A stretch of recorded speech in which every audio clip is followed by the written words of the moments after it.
Experiencing a constantly restarting infotainment system in your Toyota RAV4, often called a boot loop, can be frustrating.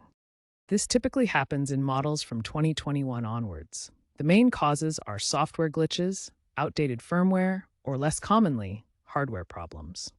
Start by performing a soft reset. Hold the power button for 10 to 15 seconds. If that doesn't work, check for available software updates via Toyota Connected Services or visit your dealer. These updates often contain fixes for known bugs. For persistent issues, consider a factory reset through the Settings menu, but be aware this will erase your personal data. If problems continue, it might indicate a hardware fault requiring dealer intervention.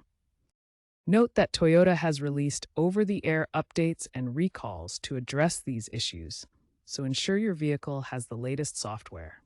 If basic resets and updates don't resolve the restarting issue, further diagnostics may be needed. Use an OBD2 scanner to check for error codes like C1A02, which indicates infotainment failure. Ensure your RAV4's battery voltage is stable, as low voltage can cause system restarts.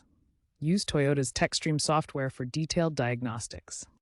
Keep in mind that Toyota is moving towards cloud-integrated systems with AI-driven diagnostics for future models, aiming for 100% over-the-air update coverage to minimize such issues.